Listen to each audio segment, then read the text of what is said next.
Sa susunod ka na lamang na pasukan mag-aral, anak ha? May nakita akong hiring doon malapit sa pinagtatrabahuan ni Shaira. Kasambahay, malaki ang sweldo doon. Sakto nun at matutulungan mo na ako sa pag-aaral ng mga kapatid mo.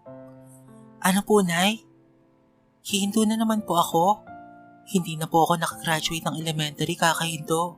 Dalaga na po ako, pero grade 6 pa rin po ako hanggang ngayon. Ate na nga ang tawag sa akin ng mga kaklase ko eh. Hayaan mo na po muna akong makapagtapos kahit elementary lang, Nay. Saka ako magtatrabaho ulit at babalik sa pag-aaral.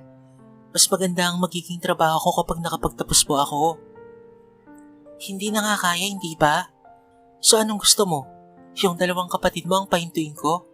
Kaya ba ng konsensya mo yon? Nay, may pangarap rin po ako. Saka ikaw po ang nanay. Ikaw po ang dapat na nagtatrabaho para sa amin. Para mapag-aral kami at maibigay ang mga pangangailangan namin. Pero baliktad eh. Mula nang namatay si tatay, ako na ang naging kapalit niya. Ako ang kailangang magtrabaho para mabuhay tayo. Nagdagdag ka pa ng palamunin sa bahay na to. Malakas na sampal naman ang natamo ni Hailey mula sa kanyang ina. Halos mamanhid na ang kalahati ng kanyang muka. Dahil doon ay mabilis na nagbagsakan ng mga luha niya at hindi niya napigilan ng mapahagulgol ng iyak. Nakatingin lamang sa kanyang dalawa pa niyang mga kapatid na parehong lalaki. Huwag mo akong dramahan, Hailey ah. At wag mong idadamay ang Tito Henry mo dito. Baka nakakalimutan mo, nung siya ang may trabaho, siya ang tumutulong sa mga gastusin dito sa bahay. Siya ang nagbibigay ng baon sa mga kapatid mo. Kung ayaw mong magtrabaho at makatulong sa mga kapatid mo, bukas ang pinto, lumayas ka. Sa totoo lang, ay matagal nang gustong lumayas na Hailey sa poder ng kanyang ina.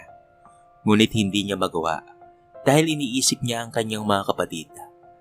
Alam kasi niyang magiging kawawa ang mga ito sa kagaya niya. Kahit labag sa kalooban niya ang humintong muli sa pag-aaral, ay wala siyang magagawa. Tatanggapin niya ang trabahong sinasabi ni Rosie. Mangangatulong siya upang mapag-aral ang mga kapatid niya. Kinabukasan nga, ay sinamahan siya nito papunta sa mansyon at sinabing siya ang mag-a-apply bilang kasambahay. Tinanong siya ni Doña Marilyn kung ilang taon na ba siya dahil ang bata pa niya para maging kasambahay. Sinabi naman niya na 18 na siya pero nasa elementary pa lamang siya, na hindi siya makapagtapos-tapos ng elementary dahil sa hirap ng buhay nila. Dahil doon ay nabagbag ang kalooban ng mayamang babae at tinanggap siya kaagad. Sinabi rin na pwede na siyang magsimula upang siya ay makapag-ipon. Nangako ang ginang na dadagdagan ng sweldo niya. Mula sa 6,000 ay gagawin na nitong 8,000. Tuwang-tuwa naman ang kanyang ina at nagtanong pa ito kung maaari bang bumali si Hailey. At ang idinahilan ay wala kasi silang maisasaing. Gustong-gustong magalit ni Hailey dahil sa inasal ng kanyang ina. Dahil hindi pa man siya nakakapag-umpisa ng trabaho, ay nagkaroon na kaagad siya ng bale. Pumayag naman ang ginang. Nagbigay ito ng 1,000 kay Rosie. Naku madam, maraming salamat po ha. Hindi po kayo magsisisi sa anak ko. Napakabait at napakasipag po niyang bata. Pero bakit pala hindi na lamang ikaw ang magtrabaho? Bakit ang anak mo ang kailangang pumasok bilang kasambahay? May sakit ka ba? Opo. Bawal po akong mapagod. Saka mas gusto po kasi ng mga anak ko na ako po ang mag-aasikaso sa kanila sa bahay. Sabi ko nga po rito kay Hailey, ako na lamang ang magtrabaho. Pero ayaw naman niya eh. Siya na lang daw. Babalik na lang po ako mamaya para maitala ang mga gamit niya ha. Napahirap na lamang si Hailey dahil sa kasinungalingan ng sarili niyang ina. Gusto man niyang sabihin ng totoo sa magiging amo niya. Ngunit mas pinili na lamang niyang manahimik upang hindi na sila magkaproblema. Isa pa'y, hindi rin naman niya gustong mapahiya ito. Nang makaalis na nga ang kanyang ina, ay nakahinga na siya ng maluwag. Ngunit nagulat siya nang bigla siyang hawakan sa braso ni Doña Marilyn. Nagsasabi ba ng totoo ang nanay mo, Iha? Kasi parang hindi eh. Kitang-kita ko sa mga mata mo ang lungkot mo. Ikaw ba talaga ang gustong magtrabaho o pinilit ka lang niya? Hindi malaman ni Hailey kung sasabihin ba niya ang totoo o pagtatakpan na lamang ang kanyang magulang. Sinabi naman nito na huwag siyang matakot magsalita dahil hindi malalaman ng nanay niya. Lagi po akong pinapahinto ni nanay sa pag-aaral para magtrabaho. Kung saan-saan po niya ako ipinapasok. Naranasan ko rin po magtrabaho sa karinderya. Tapos siya lang rin po ang kumukuha ng sweldo ko. Ang sinasabi niya ay para sa mga kapatid ko raw po yun. Para po sa pagkain nila. Yun pala ay binibigay rin po niya yung pera sa kanyang kinakasama. Para ipang bisyo po nito. Grabe naman yung nanay mo. Nakakalungkot. May ganyan talagang magulang eh. Kung sino pa ang nabihiyaan ng anak, sila pa itong nagiging pabaya at irresponsable. Hindi ko nilalahat pero karamihan talaga ay ganyan. Maging matalino ka, Iha. Huwag kang pumayag na abusuin ka ng nanay mo. May isip ka na at may sarili kang buhay. Hindi pwedeng lagi ka na lamang susunod sa gusto niya kahit mali na siya. Matuto ka rin na ipaglaban ang sarili mo. Yung 2 anak ko, parehong nasa ibang bansa na. Kailanman hindi ko sila diniktahan ng mga dapat nilang gawin sa buhay. Dahil alam kong may sarili silang pag-iisip at nais sa buhay. Ang papel ko lamang ay ang alalayan sila at suportahan. Tumango na lamang siya rito at nagpasalamat. Sa kabila kasi ng kalupitan ni Rosie sa kanya, ay mahal na mahal pa rin niya ito. Dahil dito ay naranasan niyang mabuhay sa mundo. Kahit pa nga wala siyang kalayaang gawin ng mga gusto niya. Tuwing Sabado ng hapon at pati na rin Linggo ay pinapauwi siya upang makapagpahinga. Tuwing Lunes naman ng umaga ang balik niya sa trabaho. Pag umuwi siya ay marami siyang pasalubong sa kanyang mga kapatid na bigay sa kanya ni Doña Marilyn. Hailey, baka meron kang 50 dyan. Pahiramin mo nga ako. Pambili lang ng yosi at soft drinks. Ay wawa, ibang klase ka. Pati pang bisyo mo uutangin mo sa akin. Bakit kaya hindi ka na lamang magtrabaho para masustentuhan mo ang sarili mo? Ang damot mo naman. Porkit ikaw ang may trabaho. Ang yabang-yabang mo ngayon Saka bakit ganyan ka makapagsalita sa akin? Asawa pa rin ako ng nanay mo. Teka lang, Tito Henry. Ano ka mo? Asawa ka ni nanay? Nananaginip ka ata. Ang tatay ko ang asawa niya at hindi ikaw. Hoy Hailey, bakit mo sinisigawan ng tito mo? Bastos ka! Sabay sampal nito sa mukha niya. Hindi niya na mabilang kung ilang beses na ba siya nitong napagbuhatan ng kamay ng dahil lamang sa lalaki nito. Sige nay, sampalin mo pa ako. Kahit paulit-ulit pa. Total, manhid na rin naman tong mukha ko eh. Nakakasama ka ng loob nay, alam mo ba yon? Ako ang anak mo. Ako ang dapat na kinakampihan mo at hindi siya. Alam mo bang 2 beses na akong pinupuntahan niya sa kwarto at may balak siya sa akin na masama. 2 beses na niya akong hinipuan pero hindi ako nagsalita. Matagal kong itinago ito dahil naiiya lang rin akong magsalita dahil alam kong sasabihin mo lamang na sinisiraan ko lamang siya o gumagawa lamang ako ng kwento. At talagang nag-level up na talaga yung paninira mo sa tito mo Alam mong hindi yan magagawa ni Henry. Dahil parang tunay na anak na ang turing niya sa inyo. Gusto mo talaga siyang umalis dito. Kaya gusto mo siyang sarahan sa akin. Hindi ka ba nahihiya, Hailey? Hindi ka ba nahihiya sa mga sinasabi mo?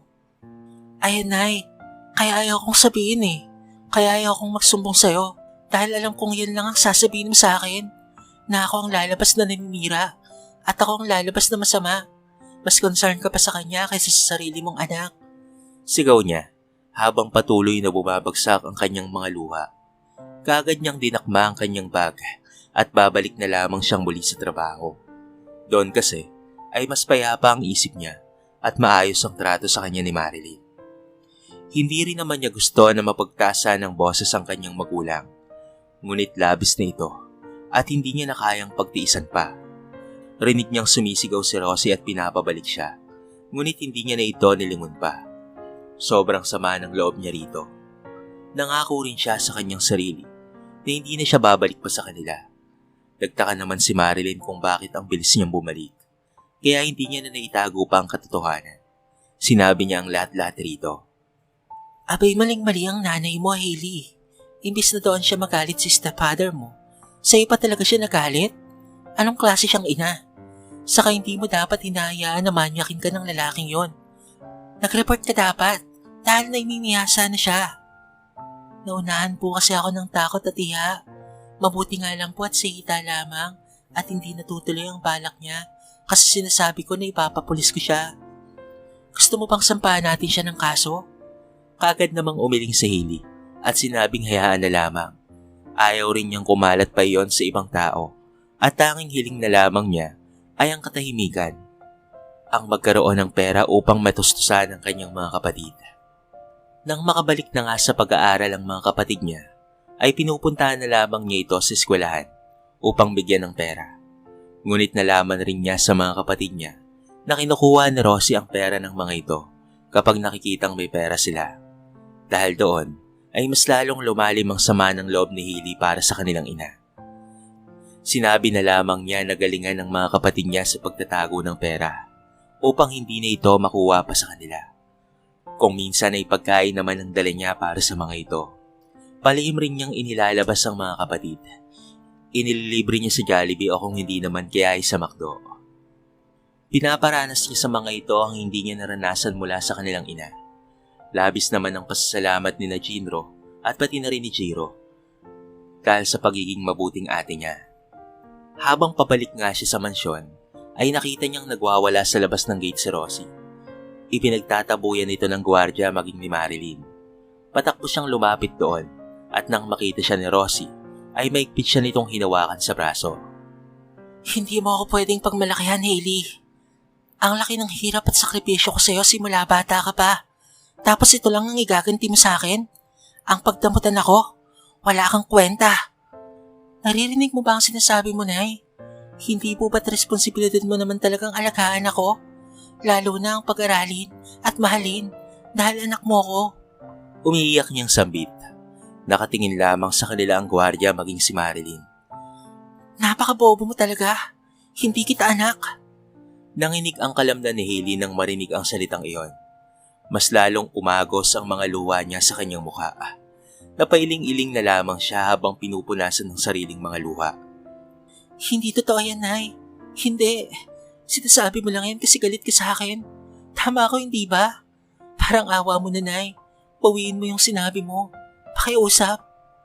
Ay sasabi ko ng totoo. Anak ka lang ng tatay mo sa nobya niya. Bago kami magsama at bago kami magpakasal. Ako lang ang tumayong nanay mo. Kahit hindi ka naman ang galing sa sinapupunan ko. Ako ang nag-alaga sa'yo. Pero yung totoong nanay mo, nasaan? Nandun sa Japan. Singer doon. At balita ko ay mayaman na. Pero hindi ka man lamang niya gustong kuhanin o balikan. Ako lang ang nagmalasakit sa'yo. Ako lang ang nagmagandang loob sa'yo. Pero anong ginawa mo? Wala kang utang na loob. Hindi na nagsalita pa si Hailey. Patakbo na lamang siyang umalis sa harapan nito. Habang patuloy siya sa pagtakbo, ay patuloy rin siya sa pag-iyak. Para sa kanya, yun na ang pinakamasakit na narinig niya mula rito. Ang mga sampal at ang mga sabunot nito ay kanya pang matitiis at kakayanin. Pero ang salitang narinig niya ay hindi niya matanggap. Dahil puno na ng mga luha ang kanyang mga mata at okupado na ang kanyang isipan, ay hindi niya na napansin pa ang paparating na sasakyan kung kaya't nabundol siya.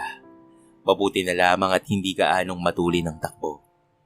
Wala siyang malay nang itinakbo siya sa ospital ng nakabundol sa kanya. Pagmulat niya ng kanyang mga mata, ay mabilis na lumapit sa kanya si Marilyn.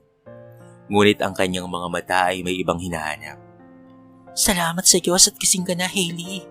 Sandali lang at tatawagin ko ang doktor mo. Pero mabilis niyang hinawakan ang braso nito. Na-hospital po pala ako? Nasaan po ang nanay ko? Napayuko naman ito at hinawakan ang kanyang kamay. Hindi raw niya kayang makita ang kalagayan mo. Nakokonsensya siya dahil sa nangyari sa'yo. Pero malay mo, mamaya ay magpunta siya. Tatawag na ako ng doktor, ha? Mabuti na lamang at mga sugat lamang ang natamo niya mula sa kanyang mukha, mga braso at mga binti. May sugat rin siya sa ulo, pero himalang walang namuong dugo sa ulo niya. Makalipas ang ilang araw na pananatili niya sa ospital, ay nakalabas na rin siya at doon na siya sa mansyon tuluyang magpapagaling. Subalit kahit anino man lamang ng kanyang ina, ay hindi niya na nakita pa. Hindi man lamang siya nito na isipang dalawin o kamustahin. Kung ano na nga ba ang kalagayan niya ngayon. Kaya naman, hindi na siya umaasa na makikita pa niya ito. Mabuti na lamang at nariyan si Marilyn dahil ito ang nag-aalaga sa kanya. Pinag-aral din siya nito hanggang sa makapagtapos siya ng elementary at high school. At hindi niya akalain na pati pala sa kolehiyo ay ito ang magpapaaral sa kanya. Pagkatapos naman ng 4 na taon sa kolehiyo, ay nakapagtapos na siya ng pag-aaral at mabilis na nagkaroon ng trabaho sa ospital bilang nurse. Para sa kanya, ay hindi sapat ang salitang salamat dahil sa pagpapaaral at pagmamahal sa kanya ni Marilyn. Pagmamahal na hindi niya man lamang naramdaman sa inakala niyang tunay niyang ina. Hindi man tinutulungan ni Hailey si Rosie, ay tinutulungan naman niya ang kanyang mga kapatid. Siya na ngayon ang nagpapaaral sa mga ito. Ate, salamat ha.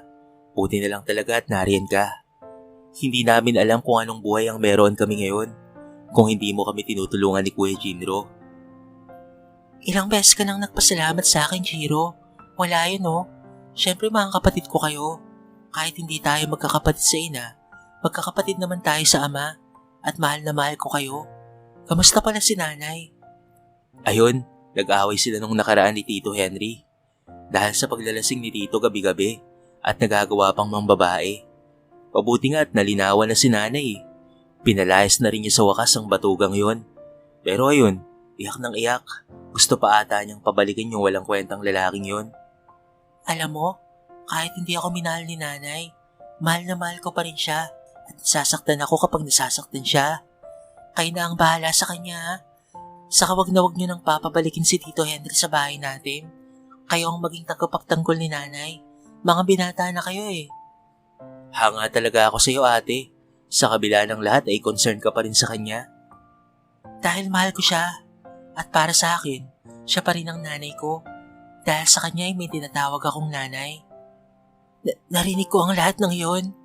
Sabay silang napalingon nang marinig si Rosie. Nasa likuran na pala nila ito at narinig ang mga sinabi niya. Nay? Lumapit naman sa kanya si Rosie at hinawakan ng mga kamay niya at nag-umpisa ng mangilid ang mga luha nito at ganoon na rin naman si Hailey. Anak patawarin mo ako ha. Maling-mali ako sa mga nagawa ko sa'yo. Kahit sinasaktan kita noon, hindi ka kailanman nagtanim ng galit sa akin at pagmamahal pa rin ang ginaganti mo sa akin. Sobra akong nakonsensya, anak, pero mahal na mahal kita eh. Ayoko lang na ibigay ang buong buo dahil alam kong hindi ka talaga galing sa akin. Natatakot kasi ako na mapamahal ako sa'yo ng sobra tapos iiwan mo lang rin ako dahil hindi naman talaga ako ang totoong nanay mo. Napakasarap naman pong pakinggan, Nay. Ito po yung matagal ko nang hinihintay na marinig mula sa inyo. Hindi na nga siya nag-aksaya ng oras at maigpit na niyang niyakap ito. Pareho ring luwaan ang kanilang mga mata. Humingi rin ng tawad si Rosie dahil nung mga panahong nasa ospital siya ay hindi man lamang ito nagpunta roon. Ayon dito ay nakukonsensya ito dahil sa sinapit niya at walang mukhang may haharap sa kanya. Pero isinamo naman siya nito sa Diyos na sana ay mabilis siyang gumaling. Maraming salamat, Nay. Kalimutan na po sana natin ang mga nangyari noon at magsimula tayong muli, yung puno ng pagmamahalan at sinusuportahan ng bawat isa. Gusto ko rin yan, anak. Kaya sana kapag may free time ka, umuwi ka naman sa bahay. Ipagluluto kita ng paborito mong tinolang manok. Ay, salamat po, Nay. Gusto ko po yan. Alam mo pa rin po pala ang paborito kong ulam. Abay, oo naman, anak. Pareho kayo ng paborito ng tatay mo eh. Mula nga nang magkaayos sila ni Rosie, ay madalas na rin siyang umuwi sa bahay nila at ayos naman ito kay Marilyn, na ngayon ay mahina na at inaalagaan na lamang ng private nurse nito. Nagpresenta pa siyang siya na lamang ang mag-alaga rito, ngunit sinabi nito sa kanya na tuparin na lamang niya ang kanyang mga pangarap na maglingkod sa ibang pasyente sa ospital. Labis rin siyang nalulungkot para rito dahil kahit mahina na ito at sakitin na, ay hindi man lamang umuwi ang mga anak nito na nasa ibang bansa. Para sa kanya, kung may mga magulang na pabaya, meron ring mga anak na pabaya sa mga magulang na kapag may sarili ng buhay, ay baliwala na para sa kanila ang kanilang mga magulang na nag-alaga sa kanila, nagpaaral at nagmahal sa kanila noong sila ay musmus pa lamang. Habang nasa kwarto nga siya, ay nagtungo siya sa bintana at tumingala siya sa kalangitan habang maluwag ang mga ngiti sa mga labi. Tay, sobrang miss na po kita. Masaya na po ngayon ang panganay mo dahil ipinaparamdam na ni Nanay Rosie sa akin na mahal niya rin ako. Bumabawi po talaga siya sa akin. Kaya ayos lang rin kahit hindi ko na po nakita ang totoong nanay ko. Dahil may Nanay Rosie at Nanay Marilyn naman na po ako. Kaya kompleto na po ang pagkatao ko. Nang bigla nga niyang maramdaman ang pagyakap na Rosie mula sa kanyang likuran at hinalikan pa siya nito sa buhok at sabay nga silang tumingala muli sa kalangitan. Minsan talaga ay mabigat ang mga pangyayari sa ating mga buhay. Pero laging tatandaan na kahit gaano pa kabigat ang ating mga suliranin, kailanman ay hindi tayo pinabayaan ng Diyos. Gagawa at gagawa ang Panginoon ng paraan para lamang ma-provide ang ating mga pangangailangan. Kung minsan, ay gagamit siya ng ibang tao para tayo ipagpalain, katulad na lamang ni Doña Marilyn kay Rosie. Walang mahirap sa Panginoon, lalo na't kung patuloy lamang tayong magtitiwala sa Kanya. Dito na po nagtatapos ang ating maiksing kwento sa araw na ito. Sana po ay nagustuhan nyo. Kayo mga kabarangay, anong masasabi nyo sa ating kwento? I-comment nyo naman sa baba ang inyong mga reaksyon at babasahin natin ang lahat ng yan. So paano kabarangay? Hanggang sa muli, thank you so much and peace out.